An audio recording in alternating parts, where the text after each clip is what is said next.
super excited that there are so many people interested in this research.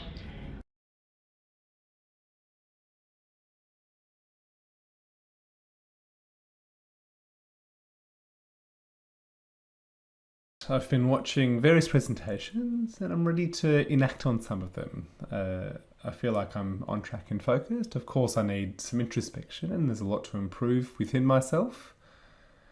But being here today amongst interpreters, deaf interpreters, First Nation interpreters, hearing interpreters, translators, agencies, peak organisations, everyone needs to work together to get to know each other more, to support each other, and from there we can become a stronger industry. Look, for me, I learnt a lot at the ANC conference. I also met new and old faces, interpreters, deaf interpreters, catching up with everyone. Steph's talk on In Bed with English.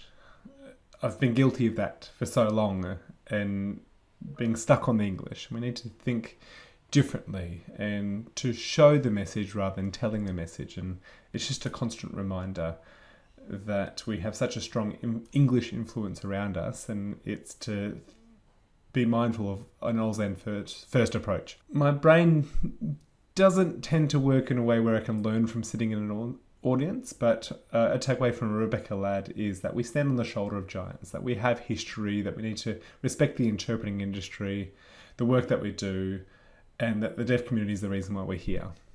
Well, there's a lot of consideration thoughts on our interpreting world and how we can make that more safe, and that was very impactful on the topic of psychological safety. And I need to introspect and see how I work with interpreters and how I can be a good support to interpreters and improve the relationships within the interpreting world, which ultimately will benefit the deaf community. Well, I truly liked Steph's research on interpreting and translating and transcreating. I really like that one, and I want to talk more about what are the next steps, what I can put into practice going forward. All the presentations have been great, but there have been some hot topics that have really given me food for thought. And I mostly learn from just meeting others, learning their story, that we're all here doing the same work, and I'm meeting new interpreters with old interpreters. One thing that was profound for me is identity, passion, and the motivation to interpreting, and why you work with the community, what inspires you and motivates you to continue interpreting. That presentation I very much aligned to, and it's important for us to look at our resilience and in knowing what motivates us. One thing I've learnt is that we're all here in the same boat. Whether you're deaf or hearing, we all have the same challenges in interpreting. Sometimes I can feel quite isolated and that no one understands me, but when I come here, we're all interpreters. We all understand each other. We're all on the same journey. It's fantastic.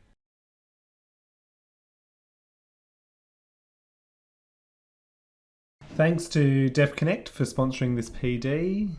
Trying to attend PD at night for a couple of hours with a busy life and busy work life, there's not enough time to decompress and really focus on what is being presented. And ANC being here for a full weekend provides that opportunity to decompress, to look at my own weaknesses, to look at the presentations and see what I can take away from it, as well as NAATI recertification. That's the other added bonus. Like I said, I don't really learn from sitting in an audience watching presentations. I need to watch the presentations and then interact with others and unpack that presentation with others. It's the same with online learning. It's hard to learn. There's no obligation to call each other and talk. ANC provides that setting, and to see people in person, like the Deaf Connect team. I work in Melbourne and most of them work in Queensland or another state, so it's a great opportunity to see my team. It's a reminder on ethics, on professional boundaries, etc. It's a great reminder, especially when we're working every day. It's a good reminder of our own practice in our work. And you can see those light bulb moments happen for those newer interpreters.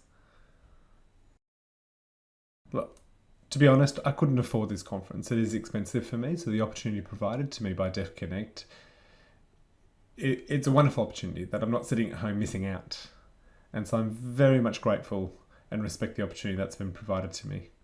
Because we've had the opportunity to network with various interpreters from all over the country, I now have people that I can contact for whether it's to debrief or in particular situations or how they may overcome a challenge that I'm facing, which means I have more opportunity for a successful future. Just engaging with people, networking with people will help my future because again, I am working quite isolated on the Sunshine Coast. And it's good to know that there are people that are on my side, willing to support me.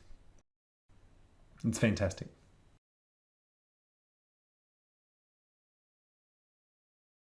I was so excited to be here and meet so many different people in so many different realms, and my brain is exploding with all this new information which I can take back home. I was not going to come to ANC this year because I couldn't afford flights from Northern Territory and accommodation and everything as well. And then somebody gave me the survey and I thought, oh, well, it won't hurt to do it.